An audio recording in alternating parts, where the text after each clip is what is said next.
ultimi dati del contagio e la crescita dell'RT posizionano la Calabria in zona arancione. Il ministro Speranza ha firmato l'ordinanza. Intanto muore di Covid una OSS in servizio all'Annunziata di Cosenza. Il TAR della Calabria ha bocciato l'ordinanza di Spirli sulla chiusura delle scuole. Lunedì tornano sui banchi gli alunni delle elementari e delle medie. Il presidente facente funzione fa sapere: ci opporremo. Dopo l'uscita poco felice sul no dei sanitari al vaccino, il commissario si scusa e convoca i presidenti degli ordini provinciali dei medici per martedì 12 gennaio. Si sono presentati in tanti a Rennes per 24 posti di OSS. Non si tratta di un concorso ma di una selezione per titoli che dà accesso ad una nuova graduatoria. Dopo aver occupato nella giornata di ieri la sede dell'ASP di Catanzaro, stamattina i lavoratori hanno presidiato l'ingresso del Sant'Anna. Dopo 4 anni di permanenza a Cosenza, il centrocampista Mirko Bruccini saluta la squadra dei Lupi, giocherà nell'Alessandria. Intanto il calciomercato al centro delle attività delle squadre calabresi. Ben ritrovati dalla redazione del TG10, lo avete sentito anche dai nostri titoli, è stata firmata nel tardo pomeriggio di oggi dal Ministro della Salute Roberto Speranza l'ordinanza che colloca la Calabria in zona arancione. È stato lo stesso Ministro a lanciare l'allarme e sostanzialmente a dire che il livello d'attenzione è massimo. Vediamo. Il ministro della Salute Roberto Speranza ha firmato l'ordinanza. La Calabria sarà zona arancione insieme ad Emilia-Romagna, Lombardia, Sicilia e Veneto. Il ministro lo aveva anticipato nel pomeriggio ai vertici della cittadella regionale di Catanzaro. L'RT della Calabria è superiore a 1,14 per essere precisi. Significa che il virus circola molto e l'indice di contagio è in crescita.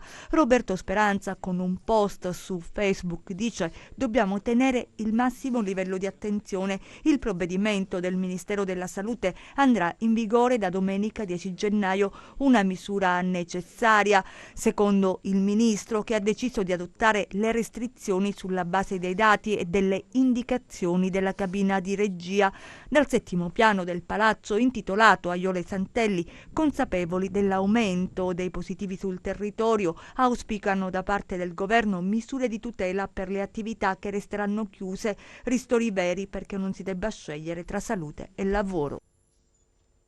Calabria dunque con RT superiore a 1,14, lo avete sentito, insieme a Lombardia, Emilia Romagna. La curva quindi del contagio non accenna a invertire la rotta. 2 i decessi tra il personale ospedaliero, focolai attivi in diverse zone della Calabria. Vediamo. Il virus, per ora, corre più velocemente del vaccino. Mentre è in corso la campagna vaccinale sul personale sanitario, 2 operatori della provincia di Cosenza sono deceduti dopo aver contratto il Covid-19 nel mese di dicembre. Qualche giorno fa era toccato l'infermiere originario di Verbicaro, ricoverato all'Annunziata di Cosenza. Ieri si è spenta al Materdomini di Catanzaro una O57enne, originaria di Cleto. Anche lei contagiata dal virus e vittima delle conseguenze della patologia, nonostante il tentativo estremo effettuato con la tecnologia ECMO, che in alcuni casi si è rivelata risolutiva, anche in casi complicatissimi. Intanto non accenna a invertirsi il trend dei contagi nella regione, anzi la situazione rischia di peggiorare ulteriormente. La Calabria, con Emilia-Romagna e Lombardia, è tra le 3 regioni con RT puntuale maggiore di 1, anche nel valore inferiore, compatibile con uno scenario di tipo 2. Nel Vibonese sono saliti a 46 casi positivi a Monterosso, tra l'RSA dove è emerso il focolaio e il paese, 11 i nuovi casi a San Gregorio. Nel Catanzarese sono iniziate questa mattina ad Albi le operazioni di screening della popolazione, dopo l'impennata di contagi, 6 con tampone molecolare e 15 con test antigenici e decine di persone in isolamento. I test continueranno fino a domenica. Zona rossa comunale nel territorio di Borgia, lo dice il sindaco Elisabeth Sacco, che vuole analizzare la situazione per evitare il diffondersi del contagio. 135 nuovi casi nel Reggino, con Cittanova e Torianova che contano rispettivamente 16 e 13 nuovi contagi. Dei 50 casi riscontrati nelle ultime 24 ore nel Cosentino, diversi sono da ascrivere nell'area di Corigliano Rossano, dove negli ultimi giorni sono emersi 60 positivi. E i numeri del contagio restano elevati, come conferma il bollettino regionale di oggi. I tamponi effettuati nelle ultime 24 ore in Calabria sono stati 2.318, 355 i nuovi positivi, in particolare 84 a Cosenza, 101 a Catanzaro, 21 a Crotone, 43 a Vibo e 106 a Reggio Calabria. Per quanto riguarda i ricoveri, 250 in reparto e 21 nelle terapie intensive, 3 i decessi. Intanto decideranno il Ministero della Salute e quello della Difesa se utilizzare l'ospedale militare dell'Esercito per la somministrazione e lo stoccaggio di vaccini a Cosenza. La richiesta è stata effettuata dall'azienda sanitaria provinciale per ovviare alle difficoltà incontrate in questa prima fase. Intanto dall'interno del padiglione ospedaliero continua l'attività negli ultimi giorni, diverse le dimissioni. Vediamo.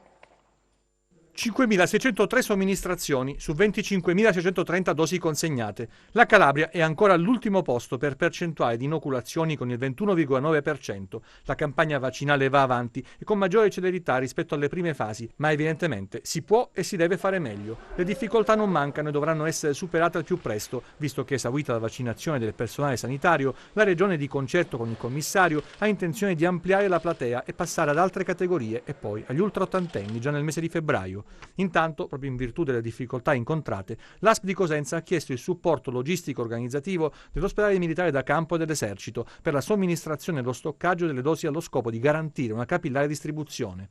Saranno i Ministeri della Salute e dell'Interno di concerto a decidere se permettere l'utilizzo delle strutture del personale dell'Esercito. Una risposta dovrebbe arrivare in settimana. Intanto l'attività a Vagliolise procede tra ricoveri e dimissioni di guariti e processazione di tamponi. Sono 3.546 quelli finora analizzati per conto dell'ASP di Cosenza. Siamo riusciti fino ad oggi ad avere 17 pazienti, ne abbiamo dimessi in grande quantità, oltre 13.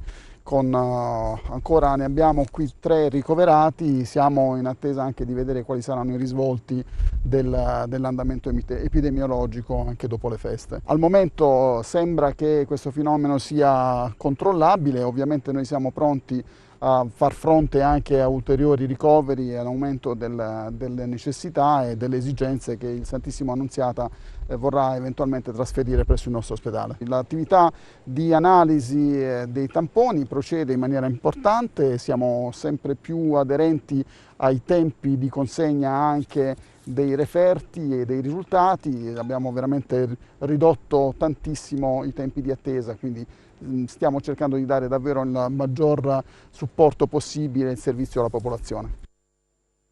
Ora parliamo del caso scuola, del caos scuola se preferite, perché in Italia sono ben 14 le regioni che hanno detto no alla ripresa lunedì per come previsto dal governo. In Calabria c'era stata l'ordinanza del presidente facente funzione Nino Spirlì che aveva fatto slittare il ritorno sui banchi, invece con una sentenza nel pomeriggio di oggi il TAR ha di fatto bocciato l'ordinanza della Regione, quindi gli alunni delle elementari e delle medie lunedì torneranno sui banchi di scuola.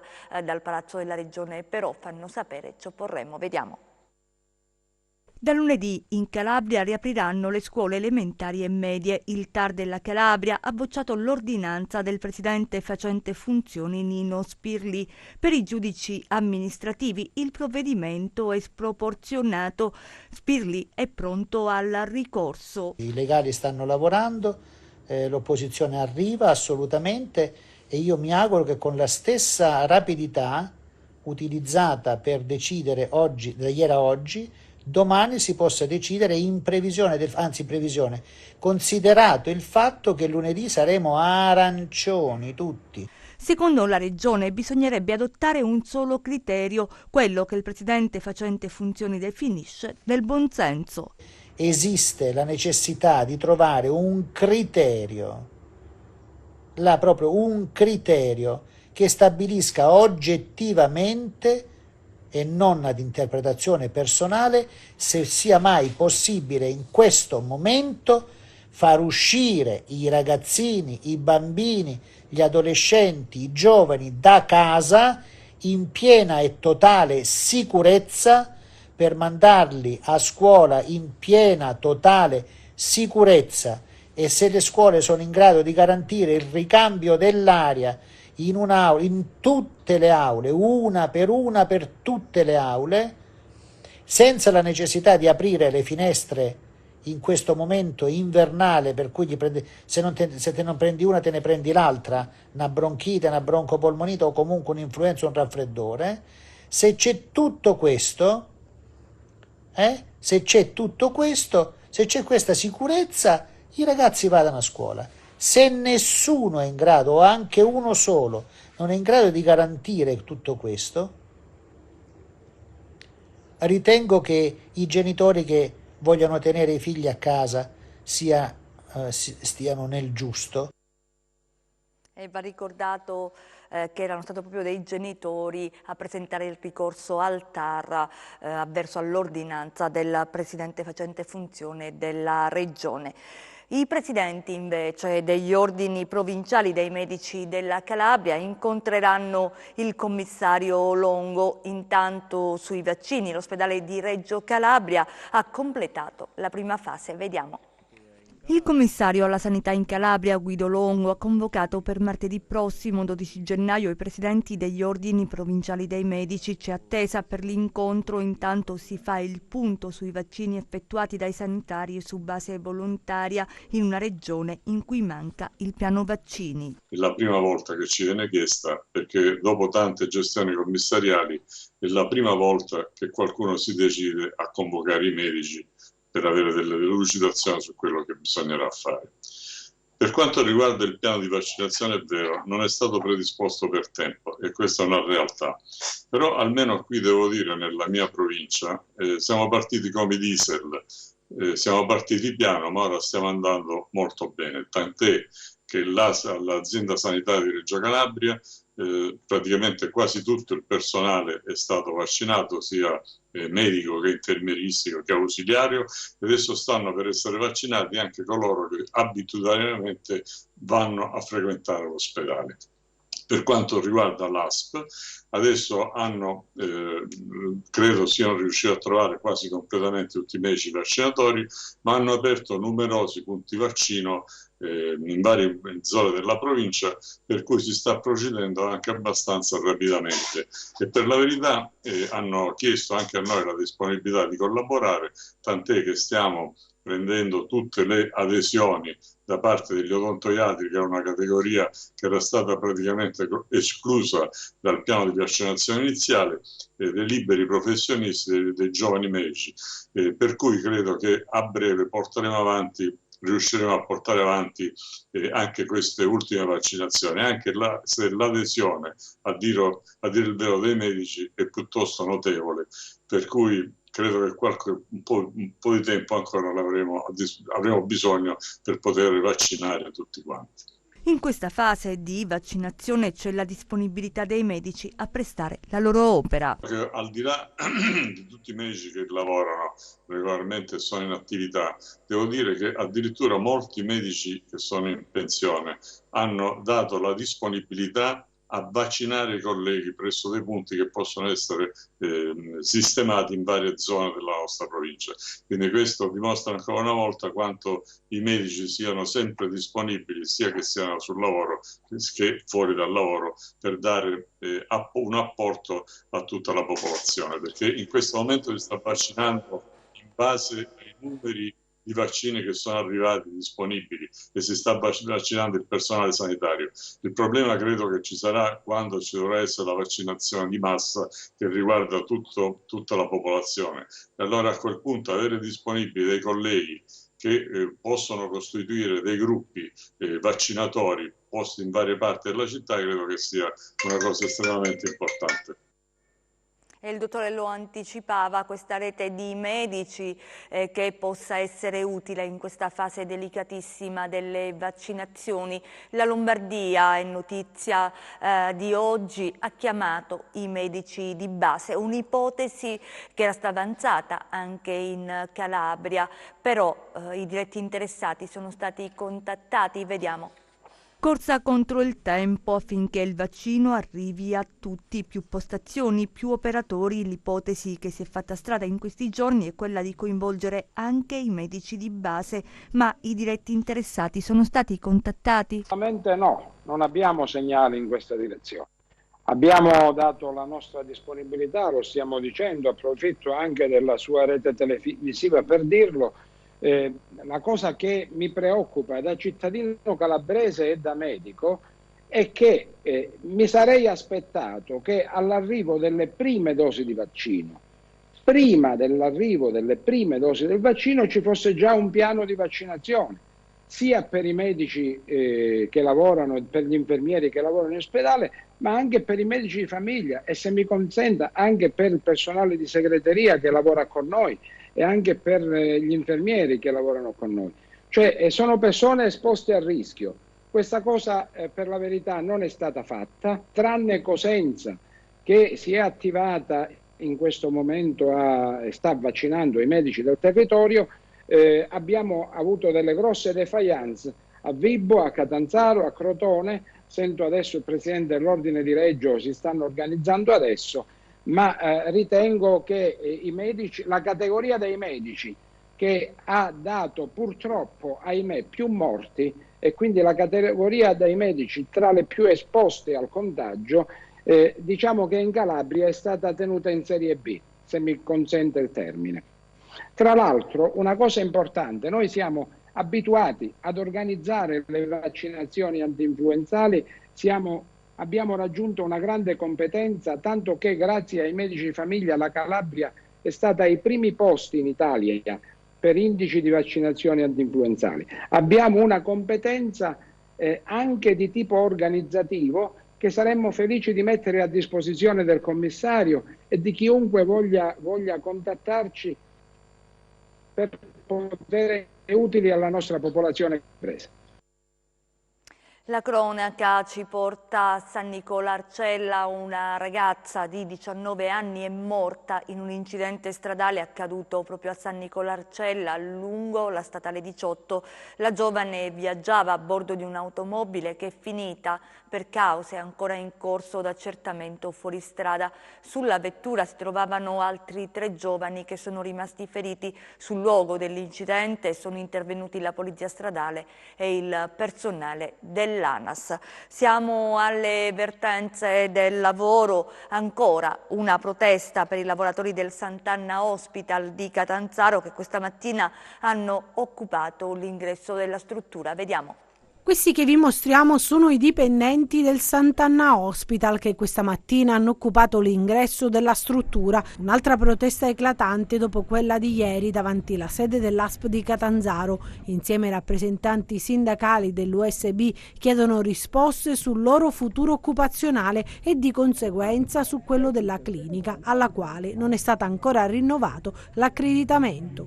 Una struttura di eccellenza specializzata nella cardiochirurgia, ma che rischia di mandare a casa i lavoratori e di chiudere definitivamente. A nulla servono gli appelli lanciati in queste settimane. I lavoratori presidiano l'ingresso di accesso principale e fanno sapere che resteranno lì fino a quando non avranno risposte certe e rassicurazioni sulla loro situazione. Vogliamo lavorare, dicono, le promesse stanno a zero, servono fatti concreti per preservare il lavoro di tutti e garantire un servizio che dura da oltre 20 anni. L'azienda ospedaliera di Cosenza ripropone il concorso pubblico per l'assunzione di 24 OS a tempo indeterminato, indetto 3 anni fa, che però per una serie di motivi non si era mai concluso. 1062 gli aspiranti operatori sociosanitari che dopo aver superato la prova verranno messi in graduatoria e via via assunti. Vediamo. Queste che vi mostriamo sono le immagini girate da un nostro operatore in tarda mattinata a Rende, nei pressi della località Santo Stefano. Qui da questa mattina circa 1062 aspiranti OS per il concorso indetto per accedere ad una graduatoria stanno sostenendo le prove pratiche di ammissione. Tutti hanno superato la prova preselettiva e fra oggi e domani presso una nota sala ricevimenti dovranno effettuare dei test a risposta multipla a contenuto pratico, ma non mancano le polemiche. dalle 9 che dovevamo fare la prova, sono arrivato alle 9 meno un minuto, guardate che ora sono, regolatevi voi che sarà l'1. È una vergogna qua in Italia quando si organizzano le cose.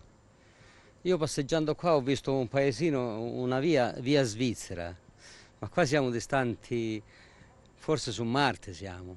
Non ho capito se noi stiamo venendo dalla piana di Gioia Tauro, quindi giornate che si perdono. Mia figlia è già la terza volta che fa gli esami, ma se voi non avete i posti, perché dovete invitare 1600 persone per 24 posti? Parliamo ora dei saldi. Avviata qualche giorno fa la stagione, ma risente della crisi economica e della pandemia, dei lockdown. Vediamo come sta andando. Sono iniziati da qualche giorno i saldi invernali anche nella nostra regione che dureranno fino ai primi di marzo, un inizio a rilento, complice la pandemia e la crisi economica che attanaglia il paese. Si dà uno sguardo, insomma si cerca di trovare qualcosa che possa essere conveniente, perché no, anche da sfruttare per la prossima stagione, perché comunque i capi non sono prettamente invernali, per cui troviamo anche qualcosa che può andare anche per la stagione primaverile, quindi sfruttiamo il momento per l'uno e per l'altro. Visto i periodi si cerca di comprare insomma ad un prezzo diverso da quelli che sono i prezzi pieni. Ma cosa cerca la gente? Il prezzo più basso possibile, anche perché adesso purtroppo con la situazione che c'è anche poco lavoro. Purtroppo la situazione è così, siamo in stand by in attesa del nuovo DPCM e poi vedremo insomma cosa ci aspettiamo poco. Adesso essendo costretti a stare in casa, abbigliamento comodo, tutto i maglioncini. Cerchiamo di comprare la qualità a un buon prezzo. Gli acquisti online hanno penalizzato e non poco i commercianti locali e il coronavirus ha acuito le problematiche alle nostre latitudini. Io non capisco questa ostinazione ad acquistare su internet. L'acquisto su internet purtroppo ci ha un po' penalizzati. Veniamo tacciati come degli imbroglioni, come dei furfanti, come dei ladri, ma non è così. Perché il cliente pensa che noi ci facciamo un guadagno enorme sui capi, ma non è così. Secondo Confcommercio la spesa media calerà rispetto all'anno passato, ma i saldi invernali continuano ad essere un appuntamento irrinunciabile. Speriamo tutto bene, che la gente viene e tutto il resto, perché abbiamo passato un anno un po' difficoltoso, sì. Ora le ultime dal calciomercato.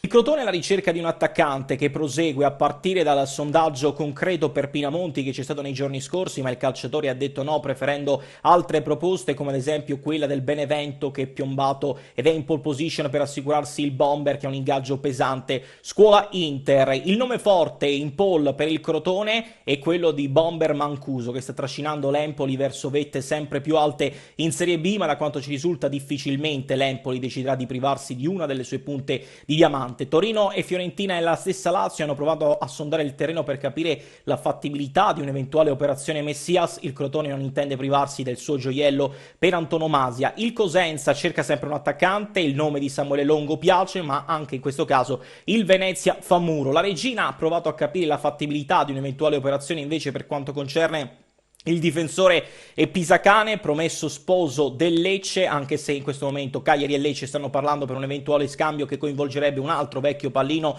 del Crotone, Pippo Falco, in uscita dal Lecce. La Regina sempre alla ricerca di un attaccante, abbiamo raccontato ieri della smentita per Fabio Ceravolo, oggi gli occhi sono su altri obiettivi che la società sta attenzionando ovviamente sotto traccia. Il Catanzaro cerca sempre di stringere l'accordo per Porcino e la Vibonese con molta calma cercherà di offrire dei rinforzi a Galfano utili e blindando i gioielli che si sono messi in mostra fin qui, confermando tutti i progressi della scorsa stagione. Ora il consueto appuntamento con la borsa.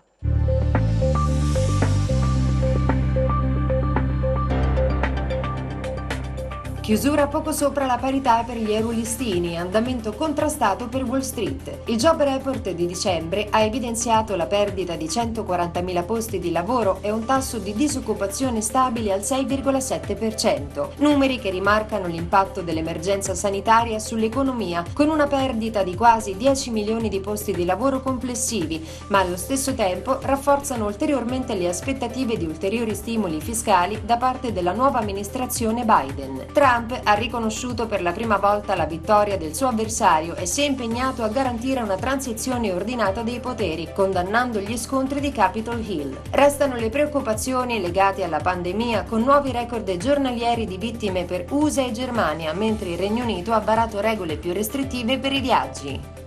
Così il FTSE MIB e il FTSE 100 di Londra archiviano gli scambi poco mossi a più 0,2%, in linea con l'Ibex 35 di Madrid, flat, mentre il DAX di Francoforte a più 0,6 e il CAC 40 di Parigi a più 0,7 guadagnano maggiormente terreno. Oltreoceano il Dow Jones è lievemente negativo a meno 0,2, mentre avanzano S&P 500 a più 0,2 e il Nasdaq a più 0,6%. Sul Forex l'euro-dollaro viaggia in lieve calo a 1,225, mentre il cambio tra biglietto verde e yen resta in area 103,8. Tra le materie prime prosegue il rialzo delle quotazioni del greggio, con il Brent a più 1,9% a 55,4 dollari e il WTI a più 1,6% a 51,7 dollari al barile. Sull'obbligazionario lo spread BTP-Bund si riduce a 104 punti base, con il rendimento del decennale italiano allo 0,52%. Tornando a Piazza Affari, gli acquisti premiano in particolare Amplifon a più 3,55%, Ricordati a più 2,1% ed STM a più 1,9%. Quest'ultima dopo i dati sui ricavi preliminari del quarto trimestre 2020 superiori alla guidance. Arretrano invece Interpump a meno 4,2%, Mediobanca e Buzzi a meno 1,9% ed FCA a meno 1,85%. Grazie e buon proseguimento di serata. Chiudiamo con le previsioni del tempo.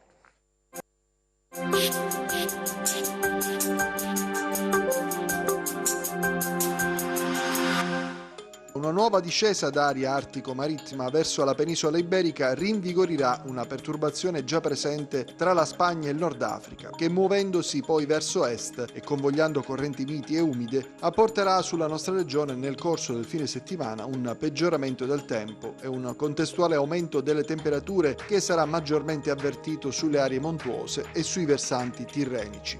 Domani cielo inizialmente parzialmente nuvoloso, poi dalla tarda mattinata si verificherà un rapido aumento della nuvolosità con piogge che dal pomeriggio interesseranno quasi tutto il territorio regionale, più frequenti e abbondanti in serata su Cosentino. Temperature ancora alte sul basso Tirreno e sui litorali tirrenici in genere. Altrove le massime subiranno una lieve diminuzione. Domani sul Mar Tirreno venti dei quadranti meridionali forti, sui bacini reggini moderati altrove. Sullo Ionio invece i venti saranno di direzione variabile disponendosi dal pomeriggio dai quadranti meridionali moderati sul Golfo di Taranto. Questa disposizione di venti farà sì che il Mar Tirreno sarà molto mosso, in particolare al largo, mentre gli altri mari risulteranno mossi. Per ulteriori approfondimenti vi rimando al sito www.meteoincalabria.com e alla nostra pagina Facebook Meteo in Calabria.